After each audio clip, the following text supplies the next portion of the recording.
Bonsoir à toutes et bienvenue dans votre émission de musique locale Couleur Pays, l'émission qui vous parle de l'actualité musicale de notre département, sortie d'albums bien entendu, mais également les productions de spectacles et puis tous ceux qui ont une actualité. Les albums sortent effectivement, on se retrouve également souvent sur le net et sur YouTube avant même la sortie d'albums. Ce n'est pas forcément le cas de notre invité de ce soir. Un invité que nous retrouvons sans plus tarder, il écume les scènes de La Réunion depuis de très nombreuses années. Tout d'abord, il y a très longtemps dans le Maloya, puis dans le reggae. Il a également été dans la production et se remet à faire des chansons. C'est peut-être ce qu'il sait faire le mieux en tous les cas. Il nous en parle ce soir. Il s'appelle Luciano du groupe Comme Zone, dans votre émission de musique locale, Couleur Pays. Couleur Pays avec Eric. On connaît les chansons qu'il nous a réalisées, les tubes même qu'il a réalisés. Luciano, bonsoir. Bonsoir. Alors, je disais en introduction que ça fait longtemps que tu es dans la musique et c'est vrai que tu avais commencé, comme beaucoup qui sont venus après au reggae, par le Maloya. Oui. Avec le groupe comme on a fait 88, 89, truc comme ça. Ouais. Le Maloya qui est de toute façon la musique de base, c'est un rouleur, un kayam, on chante et tout le monde est content. Ouais. Plus tard, tu rentres dans le reggae. Ouais. Voilà. 91, ouais. 91, c'est déjà bien après l'avènement Marley, etc. Ouais. Sans doute, je l'ai déjà posé cette question, mais je la repose pour la jeune génération. Qu'est-ce qui t'amène au reggae, finalement? Ben, en fin de compte, moi, je dirais que... En fin de compte, justement, le groupe de Maloya l'avait arrêté, voilà, jeunesse, voilà.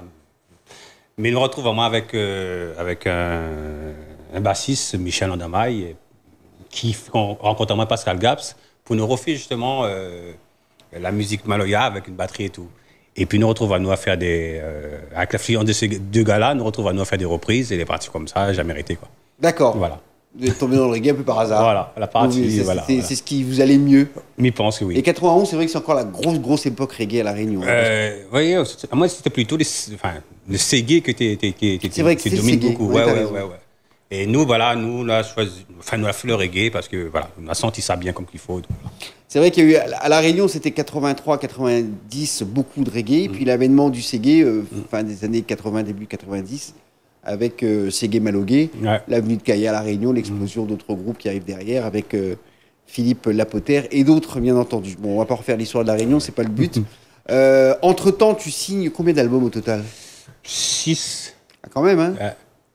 Sur 91-2014, ça fait quoi? Ça fait 13 ans? 13-14 ans, plus que ça? 2014, non, 23 ans. 17. Combien d'années là maintenant que tu es dans la musique? 25, 26 ans, 23 ans, comme ça, tu vois. 90, 2000, c'est vrai, 10 et 14, 20, bien sûr. Ah ouais, 23 ans. C'est un bout, ouais. Ouais. En fait, toute cette génération-là, elle a soit 20 ans, soit 25 ans. On voit beaucoup d'anniversaires. Il y a eu celui de Gilbert Pugna, Goliris, Frédéric Jouron, qu'on a reçu là il n'y a pas très longtemps, qui fête soit leurs 30 ans, soit leurs 25 ans, soit leurs 20 ans de carrière. Cayenne aussi, dans le Ségal, elle a fêté l'année dernière, ou il y a 2 ans. Oui, c'est dire qu'il y a beaucoup d'eau qui est passée sous le pont là. Oui. Entre ça, temps. oui. Qu'est-ce que tu retiens, toi, de toute cette période, quand même? 20 ans de musique, ça fait beaucoup.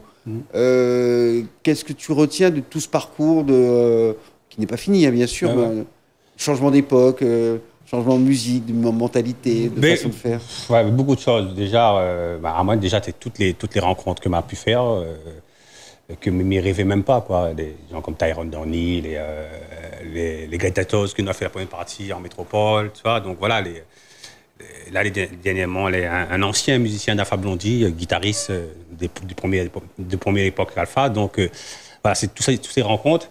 Et puis, il est vrai, comme vous dites, il est vrai qu'il a beaucoup changé la musique entre-temps, avec toutes les arrivées, l'Internet, tout ça. Là. Voilà, donc c'est un peu aussi qu'à cause de ça aussi, il y en a 3-4 ans, calmer un peu, parce que pour remettre en fin de compte en phase avec ce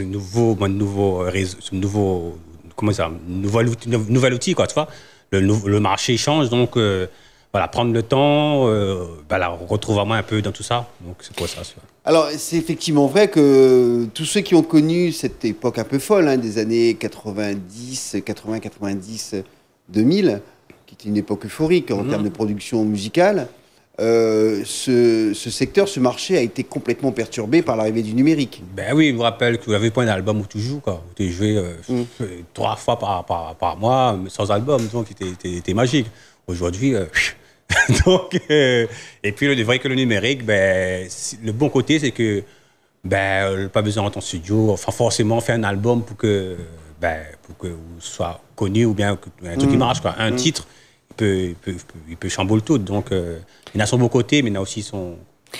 Les bons côtés, oui, effectivement, c'est l'instantanéité. Ouais. C'est que, bon, en plus, le coût peut être largement diminué. Ouais. C'est un nouvel outil qu'il faut savoir maîtriser. Donc, tu as mis 3-4 ans pour essayer de mieux maîtriser l'histoire, parce que c'est vrai que ça va très vite. En plus. Ça va Ça vite. va très vite.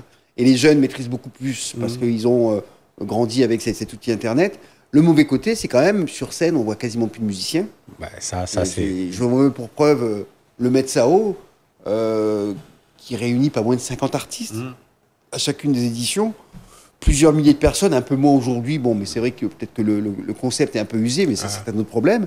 Mais c'est quand même 50 artistes où il n'y a quasiment pas de musiciens. Je crois qu'il y en a un ou deux qui arrivent à imposer des musiciens. Je crois qu'il y a l'Indigo qui l'impose. Il me semble que Caf Malbar aussi demande à jouer avec des musiciens. C'est vraiment les très grosses têtes d'affiche qui disent « Nous, on veut jouer avec nos propres musiciens. » Sinon, les autres arrivent avec des bonnes sons et on fait la grande discothèque. Donc ça, c'est vraiment, pour moi, le côté le plus négatif pour tous les musiciens de La Réunion qui n'ont plus accès à ces scènes.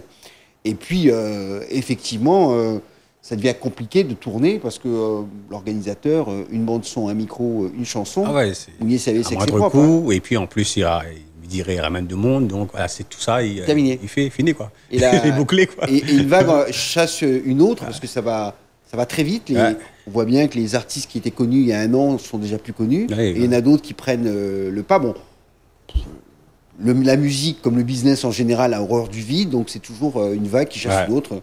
D'ailleurs, on est sur une île, c'est encore plus rapide qu'ailleurs. Ouais, ça c'est vrai. Donc, c'est vrai qu'il faut savoir s'adapter à ce nouveau marché, surtout pour ceux qui ont décidé d'installer une carrière. Ah ben oui, parce que le truc, c'est que, comme dit, ça très vite. Donc, le marché, les nouveaux producteurs, donc tout ça, il faut connaître, tout ça, voilà, il faut les alerter, quoi. Donc, c'est pour ça, voilà, moi, c'est mon freinage, comme il dit, c'est pour ça, c'est beaucoup pour ça, quoi, tu vois. Reculer pour mieux sauter, c'est ce qu'il a fait et de fort belle manière. D'ailleurs, je vous propose un extrait de l'album qu'il vient de réaliser. C'est une reprise très sympa, en tous les cas, en version reggae. On a trouvé ça plutôt bien fait. C'est dans votre émission Couleur Pays.